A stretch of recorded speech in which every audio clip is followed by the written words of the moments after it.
இன்னைக்கு நம்ம எல்லாத்தையும் பேக் பண்ணிட்டு திரும்ப கோயம்புத்தூருக்கே கிளம்பி போக போறோம். அதாவது இந்த நேட்டிவ் சீரிஸ் முடிஞ்சு. ஸோ நானும் பாத்தீங்கன்னா ராமநாதபுரம் பஸ் ஸ்டாண்ட் ரீச் ஆயிட்டோம்.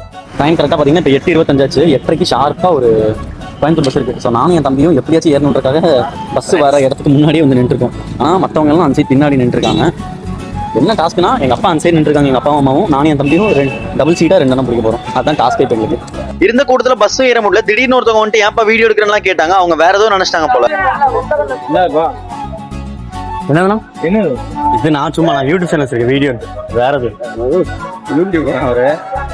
கடைசியில பஸ் கிடைக்காதனால நாங்களும் மதுரை பஸ் ஏறிட்டோம், மாறி போய்க்கலான்னு. போற வழியில பாத்தீங்கன்னா திடீர்னு ஏதோ ஒரு மரத்துல போய் பஸ் இடிச்சிருச்சு. அங்கேயே ரொம்ப நேரம் மாட்டிட்டு இருந்துச்சு பஸ். ஸோ கொஞ்ச நேரம் கழிச்சு மறுபடியும் பார்த்தா ரோட்ல திடீர்னு ஒரு ஆக்சிடென்ட். போற வழியெல்லாம் கொஞ்சம் வித்தியாசமா தான் நடந்துட்டு இருந்துச்சு. அப்படியே நாங்களும் ஆரப்பாளையம் பஸ் ஸ்டாண்ட்ல இறங்கி கோயம்புத்தூர் பஸ் ஏறிட்டோம். மதுரை ஆரப்பாளையத்துல இருந்து 3 to 4 ஹவர்ஸ்ல கோயம்புத்தூர் ரீச் ஆயிட்டோம். அங்க இருந்து பாத்தீங்கன்னா நான் கேப் புக் பண்ணிட்டேன் வீட்டுக்கு. ஸோ கேப் புக் பண்ணி தான் நாங்க அங்க இருந்து போயிட்டு இருந்தோம். அன் டைம்ல வீட்டுக்கு வந்ததுனால ரொம்ப ரோடு ஃப்ரீயா இருந்துச்சு. சீக்கிரமா வீட்டுக்கு ரீச் ஆயிட்டோம். வீட்டுக்குள்ள போனோடனே ஃபர்ஸ்ட் நான் போய் பார்த்தது ஸ்டூவர்ட்டையும் மல்லுவும் தான். அவங்க 2 பேரும் எப்படி இருக்காங்கன்னு தான் போய் பார்த்தேன். அவங்க 2 பேரும் நல்லா தூங்கிட்டு இருந்திருக்காங்க. நாங்க தான் போனோடனே போய் டிஸ்டர்ப் பண்ணிட்டோம். சோ அடுத்து இன்னொரு தரமான வீடியோல சந்திக்கலாம். போயிட்டு வரணும் நண்பர்களே.